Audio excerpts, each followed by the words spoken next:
In this video, we're going to talk about something that's affecting millions of older Americans right now: the government shutdown, rising costs, and how all of this can impact your daily life. If you've been worried about your Social Security check, your medications, or just how to stretch your savings a little longer, you're not alone. Many seniors across the country are feeling the same way. But don't worry, we're going to walk through this together. I'll share clear, simple steps you can take to protect your money, your health, and your peace of mind until things settle down again. You've lived through so much already, and this is just another challenge you'll overcome. So stay with me, keep calm, and let's make sure you're prepared for whatever comes next. And before we start, tell me, where are you watching from? I'd love to hear your state in the comments. Step 1. Check your income and benefits.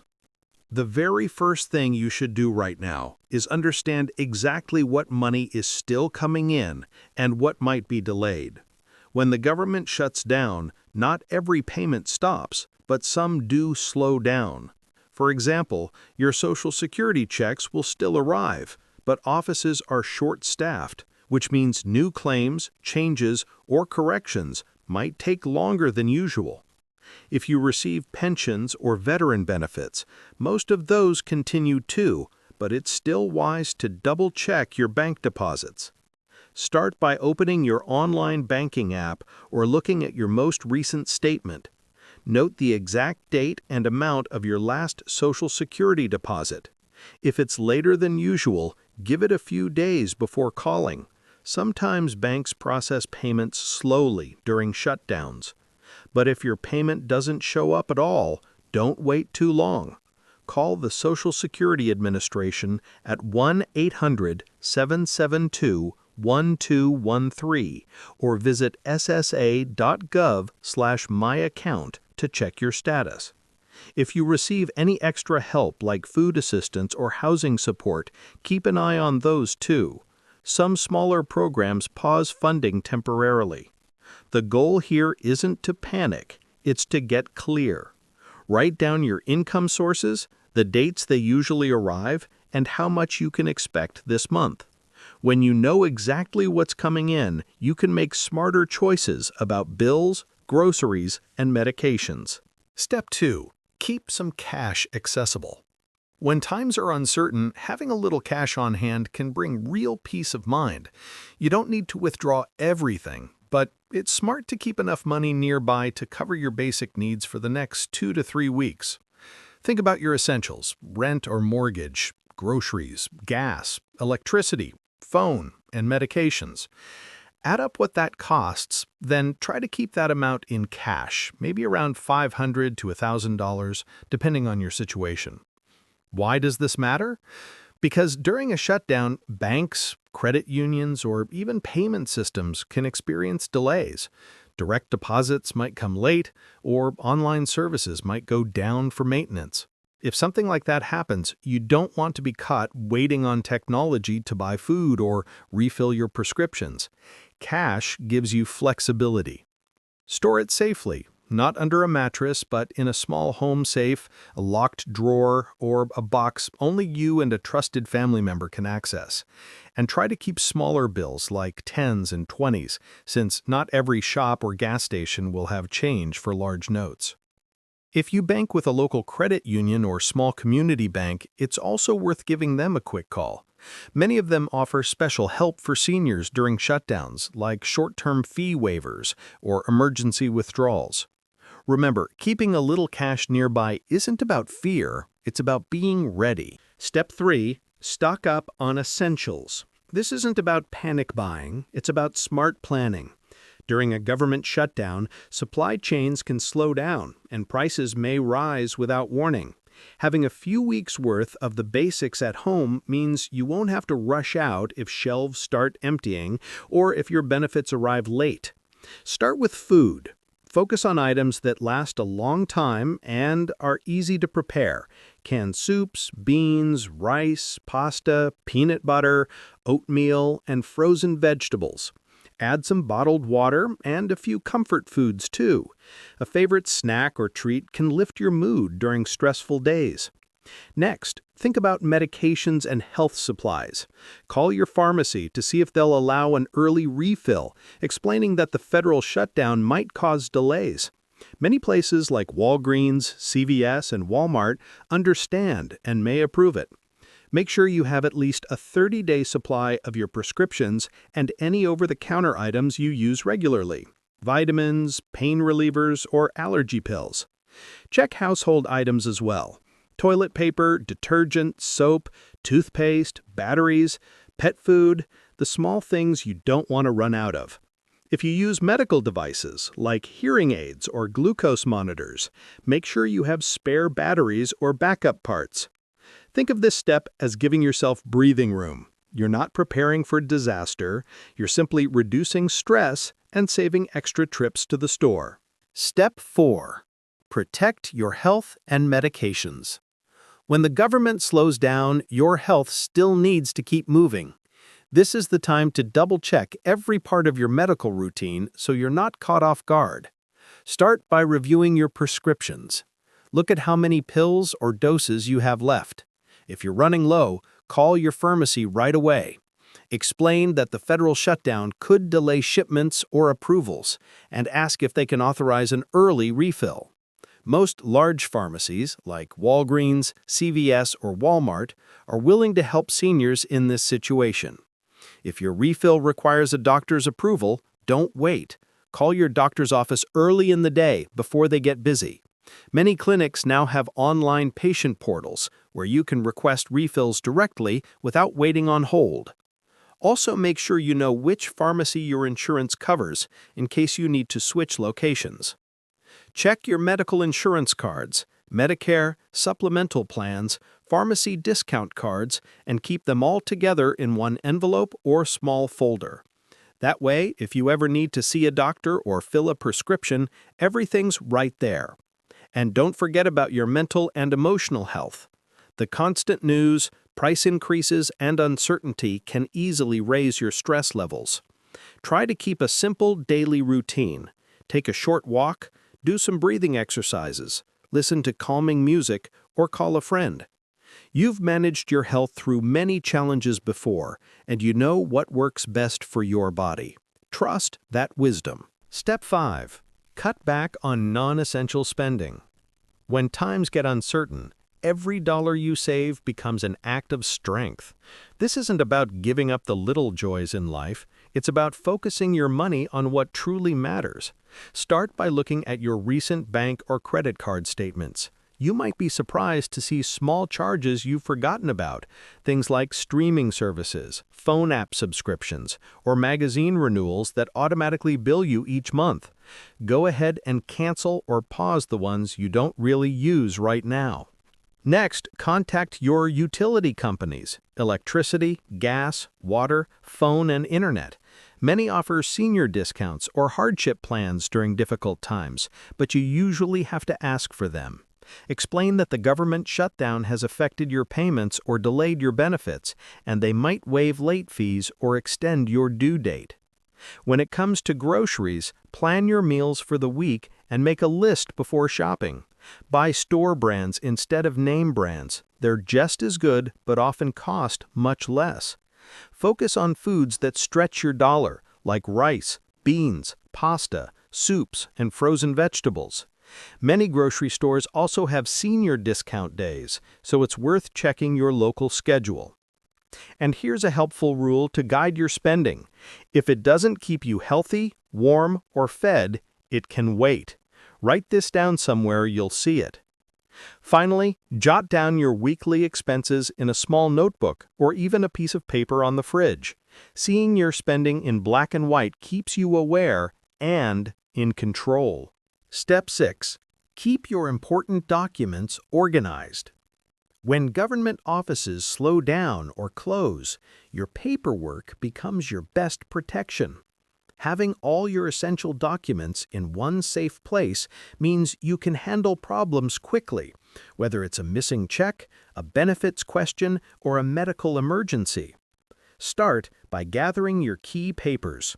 Your Social Security award letter, Medicare card, any supplemental insurance information, pension or retirement statements, and your most recent bank and tax documents. Keep a copy of your photo ID, such as a driver's license or state ID, along with any medical records that might be needed in an emergency. Place everything in a folder labeled Important Documents. Store it somewhere safe, but easy for you or a trusted family member to reach. Next, make digital copies. If you have a smartphone or computer, take clear photos or scan each document. Save them on a secure flash drive or email them to yourself for backup. You can also use trusted cloud storage like Google Drive. This helps if you ever need to share details with a government office or doctor while systems are slow. Then write down a short contact list on paper. Include numbers for Social Security, Medicare, your pharmacy, your doctor, your bank, and one family member or close friend. Keep that list with your documents. Lastly, prepare a simple one-page summary of your finances, monthly income, regular bills, and payment dates. It doesn't have to be fancy, just clear enough that you or someone you trust can quickly understand your situation if needed. Being organized gives you confidence. You can't control how fast the government works, but you can make sure your own house is in perfect order. That's not worry, that's wisdom.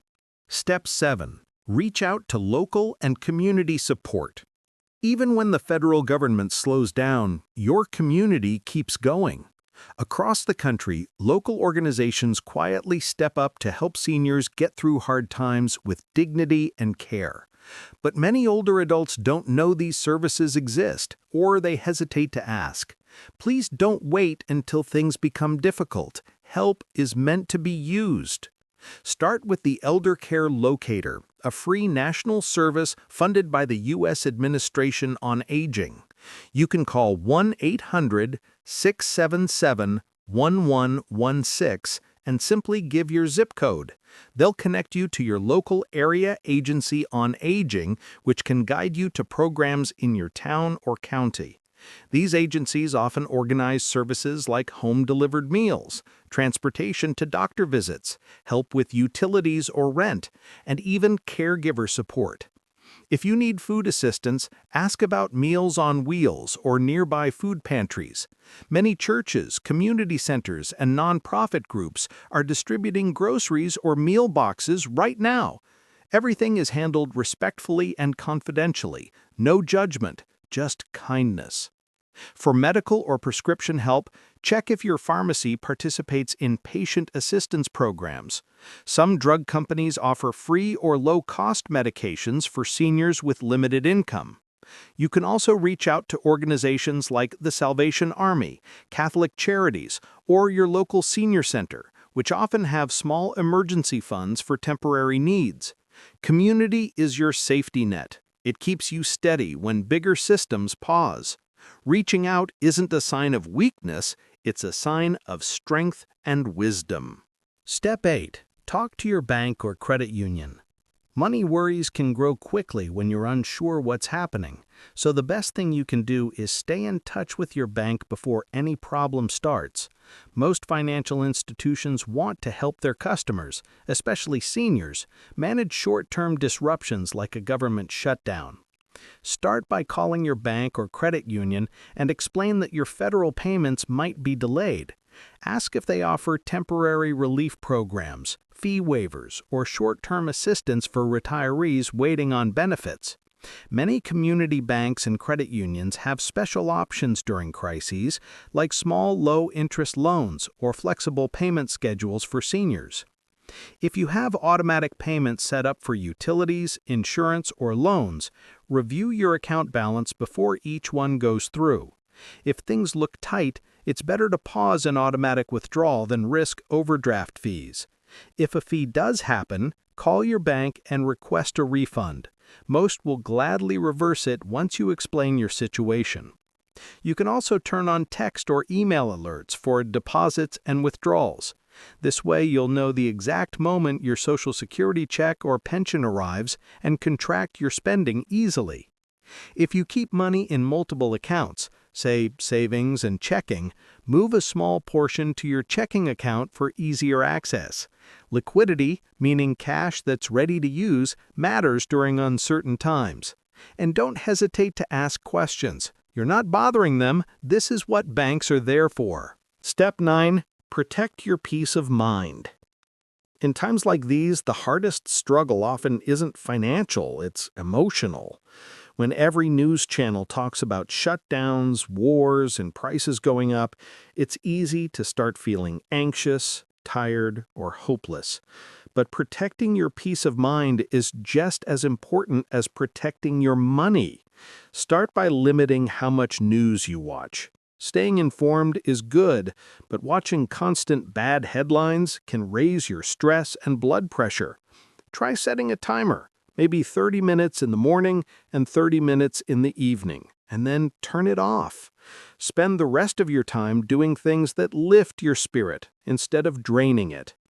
Next, stay connected. Loneliness can make worry feel 10 times heavier. Call a friend, a neighbor, or a family member every day, even if it's just for a few minutes. If you live alone, consider joining your local senior center, library group, or church gatherings. Many communities have free coffee mornings, card games, or phone check-ins for older adults. These small connections bring big comfort. Keep a daily routine, too. Wake up at the same time, eat regular meals, and spend a few minutes outdoors if you can. The rhythm of simple habits can steady your mind when the world feels unstable.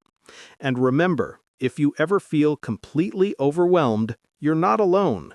You can always call the 988 Suicide and Crisis Lifeline. It's free, confidential, and available 24 hours a day, even if you just need someone to talk to. Step 10. Create your 30 to 60-day personal plan. No one knows how long this shutdown will last. It could end next week or drag on for months. But instead of waiting in worry, you can take control by making your own short-term plan. Think of it as your personal guide for the next 1 to 2 months. Simple, clear, and completely in your hands. Grab a notebook or even a piece of paper and divide it into 3 sections. 1. If the shutdown ends soon. 2. If it lasts another month. 3. If it continues beyond 2 months. Under each section, write what you'll adjust. Maybe if it ends soon, you just keep cutting small expenses. If it goes longer, you might delay a few purchases, draw a little from savings, or ask your children to help with certain bills. Having this written out keeps you calm because you've already thought through your options. Now list your must-keeps, things you absolutely can't lose, like your home, your health, and your utilities. Make sure each one has a backup plan. Know who to call if your rent is due before your benefits arrive, or where you could get medication if your pharmacy runs out. Then, build a small comfort plan. Little things that keep your spirit strong. Morning coffee by the window, reading, praying, writing, or calling loved ones. These aren't luxuries, they're mental fuel. Finally, share your plan with someone you trust, a family member, friend, or neighbor. Let them know how you're managing things and where you keep important documents. You've made it through every challenge life has thrown your way, and this time will be no different. The government may shut down, prices may rise, and things might feel uncertain for a while, but you've built your life on strength, patience, and wisdom. By taking these simple steps, checking your income, keeping cash ready, organizing documents, and caring for your health, you're already doing more than most. You're staying prepared, not panicked. Remember, every shutdown ends, and when it does, you'll be standing strong because you stayed calm and steady. If this video helped you, share it with a friend who might need a little peace of mind today. And tell me in the comments, what's one small thing you're doing to stay prepared right now? Let's help each other through this, one smart step at a time.